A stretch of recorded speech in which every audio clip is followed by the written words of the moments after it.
Ayan, hello! So, today, may additional care and tips ako dito sa mga astro. So, bali, mapapansin mo kasi yung growth ng astro or even yung mga plants nyo sa bahay kapag matagal kayo nawala. Kasi kung araw-araw kayo na nasa bahay nyo, hindi nyo ganun makikita yung pagbabago sa kanila, ganyan, lumaki na ba to? Parang hindi naman kasi araw-araw mo nakikita. Pero yun nga, mapapansin niyo yung pagbabago ah, kapag ka nakita nyo na talaga na ano sila, na wala kayo sa bahay and then pack, ayun, doon mo makikita talaga yung kanilang pagbabago. So, ayun, additional care tips ang vlog natin today. Pero before that, mag-intro muna tayo para sa mga new viewers. So, ayan. So, the astro is, ang other name niya is star cactus. So, yun nga, wala siyang spine, wala siyang parina. So, just simple like that. And pwede mo siyang i-touch kasi, 'di ba? Ang advantage niya sa succulent and gymnocalycium and other cactuses is wala silang spine, so hindi ka masasaktan. Ayan. Tapos, wala silang parina na iingatan mo. And then, ang pinaka nakakatuwa sa kanila is madali silang paugatin. Hindi talaga sila mahirap alagaan. So, ayan. What's make you love astro? So, sa akin kasi, the more na nakikita ko sila na lumalaki, is the more na nakakatuwa. Kasi, the more na lumalaki sila, makikita mo yung, diyan mo ma-appreciate yung mga patterns nila. Ayan. So, yung iba dyan, lumaki na din kasi dati maliliit lang sila. So, malalaki na sila ngayon. Ayan. So, gusto ko sana pagtabihin lahat ng astro, kaya lang, masyado silang marami, mahirap. Oo, madami, may gagawin pa kasi ko later. Ayan. So, i-ano ko na lang, i-flex ko na lang din sila lahat. Ayan.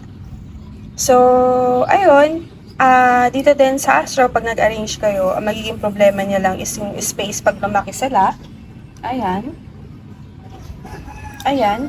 Tapos, update na din ako after 1 month mahigit na ROS sa kanila is, ayan, nagbunga naman yung pag-ROS ko kasi, yun nga, kung gusto natin mag-flower yung ating astro, dalawa lang yan, ipa-araw mo, morning sunlight, and then, regular waterings. Kailangan regular waterings ang gawin mo sa iyong astro. So, para mas mabilis silang mag-ugat. And yung isa pa nga is yung itrim mo yung kanilang mga roots. So, kunwari, meron ka ng astro by November or December, itrim mo na yung roots para pagpasok ng summer is mas madali silang magbulaklak. Ayan.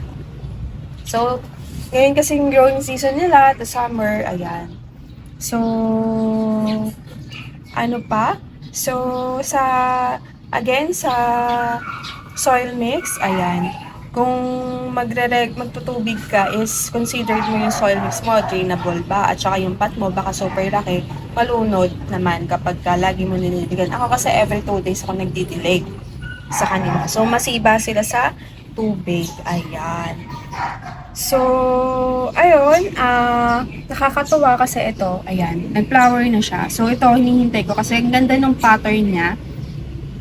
Ito din, si Stan, parang magkakaroon na din siya. Ito, dun din sa astro, wag niyong hahayaan na mabasa yung kanilang flower buds kasi hindi sila nagtutuloy. Kagaya nito, nabasa. Natanggal yung pinopropa ko, yung seed pods. Ayan. Ewan ko kung tutubo pa siya. Sana tumubo pa siya. So, yung iba hinahangin. Kagaya yung sa Mirio na propagate ko, hinahangin siya. So, sabi ko, sayang naman. Pero may natira pa namang isa. At saka, nagpa-flower pa ulit. And pansin ko kung sino yung mga nag-flower na, sila pa ulit yung magpa-flower ulit. So, almost often, gano'n. Kasi sino yung na mag-flower, may kasunod na siya agad. So, habang lumalaki pala itong flower buds, sumusunod na din yung kasunod.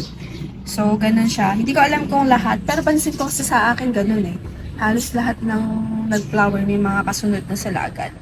So, ayun, marami akong maipopollinate.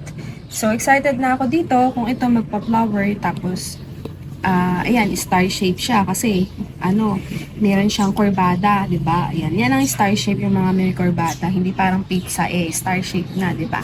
Ayan. So, ayan. Tapos, meron pa ako dito na pukulyo na astro. Ayan. So, nagpa-flower na din. So, kung ipagko-crossbreed ko yan, magkakaroon ako ng pukulyo na super kabuto, o diba? Bongga. Tapos, ayan, ang dami nilang flower buds. Ito. So, ito nakakatuwa yung niya, yung pattern niya. Kasi merong white-white sa gilid. O diba? Ang ganda. Ayan. So, iyon, kailangan nyo silang i-ROS. And again, bago kayong matuwa magtubig is, bago kayo matuwa magtubig, ipa-well-rooted nyo muna. So, baka kasi mamaya, hindi pa well-rooted yung aso nyo, tapos sinunod nyo yung curry tips ko, na natutubig every 2 days, hindi pa well-rooted yung inyong astro, baka mapulok po yung astro nyo. So, assessment first, bago mag-dilig. Again, think before you dilig. Ayan. So, wag din kayong magtutubig. Ano yung don't sa astro? So, wag kayong magtutubig ng tanghali or yung talagang magdamag silang nasa araw. Kasi, ang mangyayari po dyan, mamamatay po yung astro nyo, magiging marupok sila. Pag nasobrahan kayo sa tubig, tapos pinaarawan nyo pa, nakatirik sa araw, is magla-lighter green. Ganon. Tapos hanggang sa nabibiyak mo na nga yung nila, yung gilid nila. Parang nabibiyak mo na siya na ganyan. Pag ginanyan mo, nabibiyak mo yung ganito. So, meron sa akin nangyaring ganon. Buti na lang na i-save ko pa siya. Ito siya. Ayan. So, yung kulay niya is naging parang siya, nag-lighter yung pagka-green niya. Tapos, parang mabibiyak yung kanyang gilid. Kaya tingnan nyo, parang may pabiyak siya. So, ang ginawa ko noong time na yun, buti na lang, napansin ko din agad, nilagay ko muna sa shaded. Tapos, ayan, okay na siya. Ayan, tapos di ko muna siya tinubigan. Tapos, nung parang okay na siya, tinubigan ko lang ng konti. So, painom-inom lang muna. Ayan.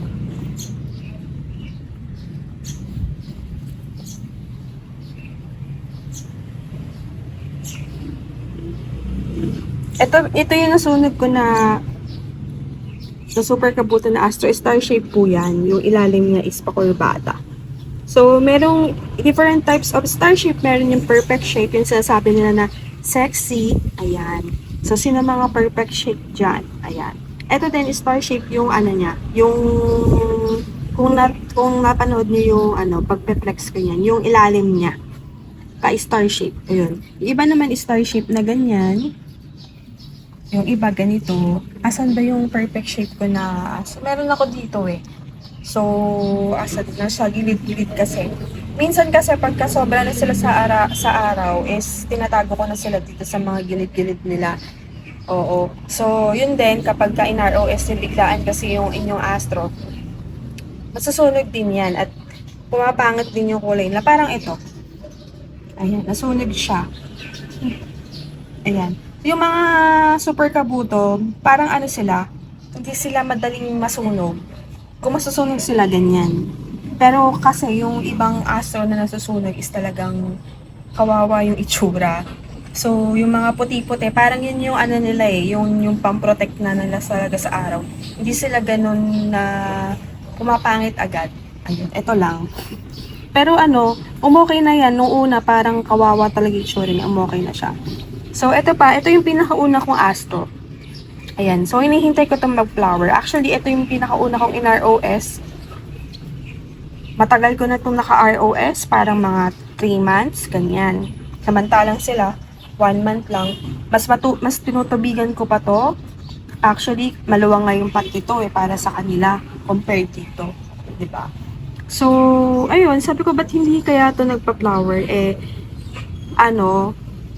Iniisip ko na iputulin na yung nila, yung roots, yung irerepat ko na, tapos puputulin ko yung roots para mas mag-flower sila. Kaya lang, napita ko naman tong isa, ayan, magpa-flower na siya. The others, hindi ko alam, parang ito, Ito pa lang siguro. Ayan. So, yan yung mga una ko Astro para sa hindi nakakaalam. Malaki na sila ngayon. So, ngayon nga, magna 9 months na sila. Ayan.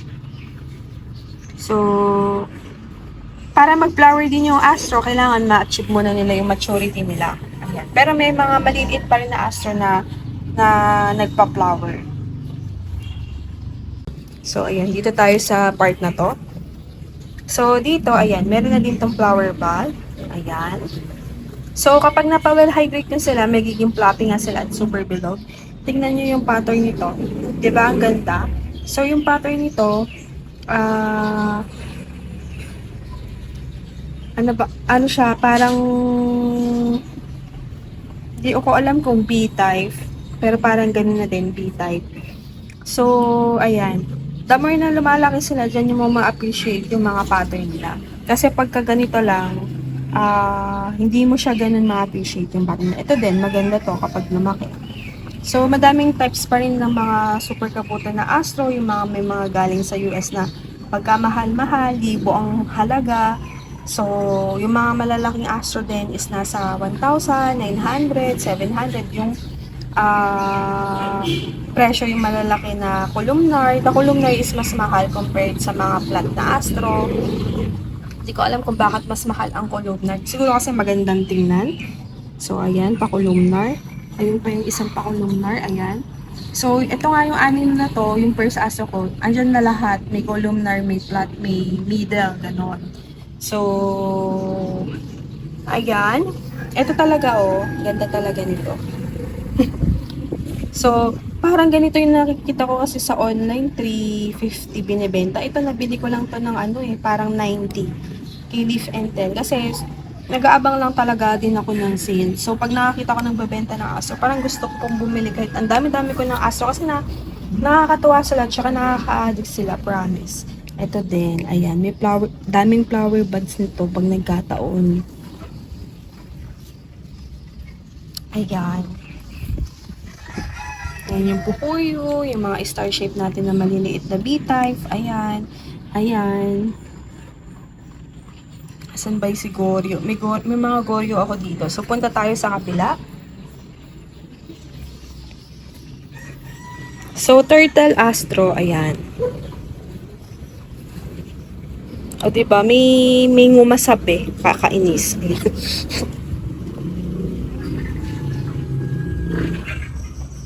Ayan. This is Merion na variegated. So, ayan. So, ito na naman yung fake na show. Ayan, nag-flower na naman siya. So, ang tagal naman mag-flower ng iba. Ano na? Ayan. Saan ko kaya ilalagay ito para mag-flower na? Ayan. So, lalagyan ko yan na potassium. Pampabulaklak. Ayan. So, ito yung star shape na, V-shape na Astro. Ang ganda, no? Mga B-type talaga. Kasi, ang mahal din kasi. So, ayan. Pukuyu. Ayan, nabili ko ng 150k. Jackie Powder. Pota. Tawag doon. Maliit lang yan. So, malaki na siya ngayon. 2 months. 2 months na siya sa akin. 2 months na nga ba? Oo, 2 months. Ayan, yung calamansi. Charot. Ayan yung variegated na Astro. Ayan yung favorite mo, Ma'am Cloud Bautista. Ayan. So, ayan. Pukuyo, malalaki na din sila. So, yan, kila Lip and Tel ko lang nabili. Super sale ko lang din binili. Ayan. Oo. Sabi, nung sinip sa akin ng mga kasabayan nito, eto yung madami. Ayun. Parang halos napapak ko yata yung sale. Ayan. So, nakakatuwa yung Astro. Pag bumili kayo ng Astro, mag-ipon kayo. Tapos, damihan nyo na ibili. Kasi, doon yung sila ma-appreciate. Tapos, habang lumalaki, dyan yung mapupulfill na, hala, nakakatuwa tong mga to, mga ganun. Oh, promise, try nyo. Ayan. So, ayan. Yung ating sinshaw, waiting for the other. Sana may totoong sinshawa naman. Ayan. So, makikita nyo yung soil nila, Dalmasato is medyo wet pa kasi yung kulay niya is medyo darker. Kasi kapag hindi na siya dark, ang kulay na po niya ay Ganyan. Pero medyo basa pa yan eh. Ayan, ganyan yung kulay ng dry na masato.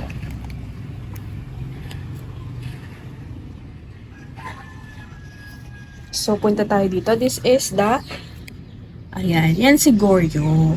Ayan, 5 ribs na Goryo. Parang 2, 4, 5 ribs. So, yan, pag nag-flower din yan, yan din ang hinahantay kasi pagpa-flower at, next ko sa star shape, dun ko sa star shape pinolinate is, maganda yung kalalabasan, di ba? So, ito, turtle, maliit pa lang siya. Ito, so ito, naabangan ko din yung flower. Ayan, yung variegated. Ito pa, di ba? Ayan pa, di ba? Tapos yung mga mirror ko, kapamilya din ng mga astro, nagpa-flower. Ito yung Fukuyo, nag-iisa kong Fukuyo kasi mahal ng mga Fukuyo na ganito. Nasa 800 to 700 yung ganyan. Ayan. So, sinasabi ko yung price para meron po kayong idea. Kasi, di naman porque nagsabi ng price is nagyayabang. So, para may idea din kayo na parang ito, ganito ko lang nabili. Pero ito, nabili ko lang to ng 400 kay Spikes and Barrel. So, super sale kasi yun. Oo, holiday sale ata yun. Parang January ba? Ayan. So, diba? 400 ko lang siya nabili. Eh, sa iba, nasa 800, 700. Baka sa iba, 1 kyaw.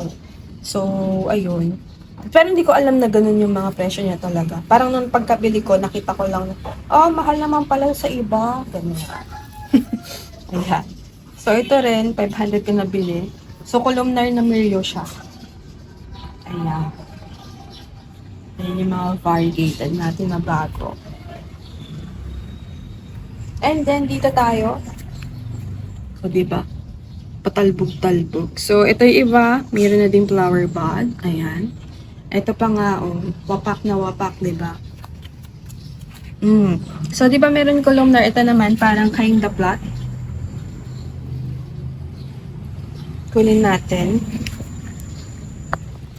Pucha, nahulog yung flower bud. Ayan. So, ayan sila.